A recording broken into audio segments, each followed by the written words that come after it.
Виждате какво се случва в Левски.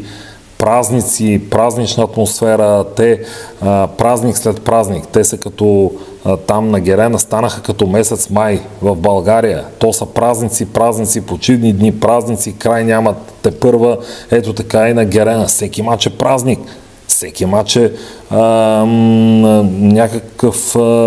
някаква класика, нещо извън футболно, извънземно.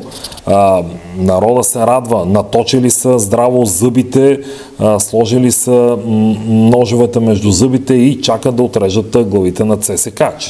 Говорим чисто футболно тук, разбира се, използвам метафората. В Левски се надъхват, в ЦСКА след подобни резили все повече ще започнат да се притесняват, да свиват, да им тупкат сърцата, да се претеяват дъх и така нататък и така нататък. Здравейте! ЦСКА загуби финала срещу Левски. Абсолютно заслужено. Много рядко се случва да не отправиш нито един точен удар във вратата на противника, когато играеш финал. Много рядко се случва да нямаш нито една ситуация, нито едно положение. Да нямаш нито една минута подем срещу съперника, когато той е вкарал гол. Имаш до края още 30-35 минути. Дори една минута нямаш, в които да атакуваш. Много рядко се случва за няколко месеца да направиш така, че в предишните дербита коефициентът за тебе да е 1,20, 1,30 срещу седмица за победа на противника Левски. И за няколко месеца да направиш така, че Левски да влезе фаворит в този матч. Това е някакво наистина невероятно изкуство, демонстрирано от футболистите на ЦСКА.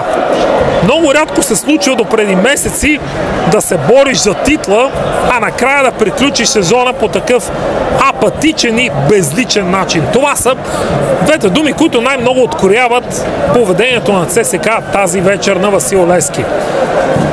На тази празнична атмосфера, на това великолепно великолепен футболен интериор, който създадоха двете публики.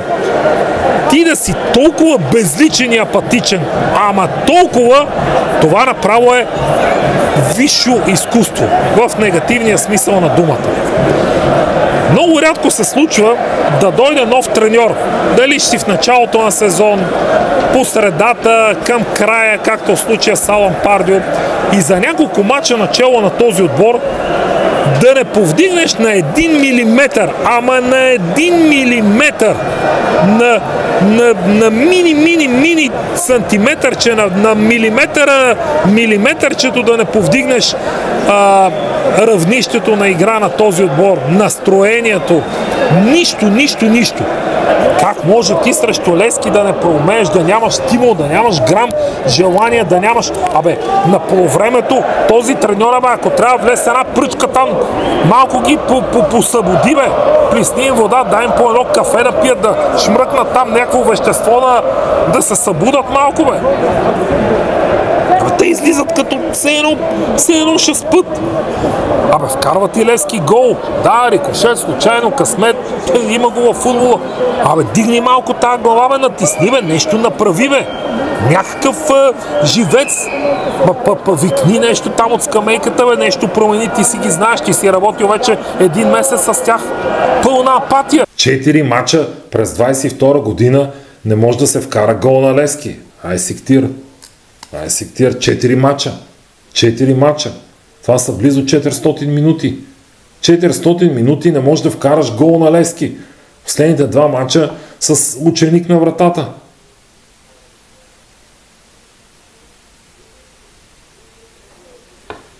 И кой да сложат на вратата? Баба пенсионерка някоя. Цанко Цветанов да застане на вратата. Кой? Няма какво повече да кажа. За мен аз съм разочарован и обиден от играта на ЦСКА. ЦСКА днес спа. Първото по време, смеем се там, къв комичен автогол ще ли се вкарат. Айде вижте добре нашите голове, дето Левски ги вкара. Вижте какви комични работи се случват в защита. Но ЦСКА нищо не игра. ЦСКА нищо не игра. Нищо. Кажете ми с какво ще запомните това дерби? Ако сте фенове на ЦСКА, с какво ще запомните последните 5 мача? 5 мача не можеш да вкараш гол на Левски. Няколко пъти говорих за това момче Андреев, Пламен Андреев, и то, ако бяхме в по-старите времена, и той през това време, докато ЦСКА се сети да му вкара гол, той ще мине абитюренската там, абсолвентската, какво се води, ще изкара казармата, ще се ожени, деца ще му се народат, 1, 2, 3, сума години ще минат, докато вкарат гол на един тинейджър, който няма никаква заплаха през целия матч и през миналите матчове.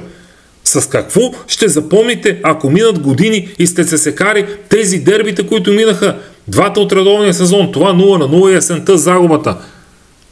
Ма с нищо. Ма няма комбинация, няма нещо да се е случило, някаква заплаха. 5 двубоя не мога вкараш гол на Левски. 5 по 90, това са 5 по 450 минути. Това са близо 8 часа. 8 часа игра. 1 час е страшно много футбол. 2 часа. 3. 4 часа. 5 часа. Играеш, риташ. Не можеш да вкараш гол. Срещу Левски. 6 часа. 7 часа. 8 часа. Не можеш да вкараш гол на Левски. Стига, бе. Стига сега. Те Спартак Плевен да играят срещу Барселона 8 часа, се някой ще ритне, там някой рикошет ще влезе един гол, може Барселона са вкарали 30, ама един ще вкарат. 8 часа не можеш да вкараш гол на Левски, който е в някаква криза, на когото му се подиграват червените, хелкотат се, мемета пускат, чегички, фейсбука ври кипи, уния брате там се заробили, се чуят как ще оцелеят, цъкат, тохкат, пувкат, ти не може да им вкараш гол. И голямата радост накрая, че се спасили Дуспа. Та поне резила да не е па съвсем пълен. Една точка спасиха. ЦСКА си спаси една точка. Ама голяма радост. Абе, каква радост? Спасил си там бързо, да, играй, имаш 3 минути, гони победата. Накрая, в допълнителното време, една атака опасна за Левски. От дясното крило центриране, Босато спасява, захлупва топката и лежи. 5, 10, 15 секунди лежи, не бърза, бе. Имаш още половина една минута, бе. Играй за победа. За какво ти е то Хикс? Лудогорец те дебне. После ще обвиняваме сега съдиите, това дали, онова не дали.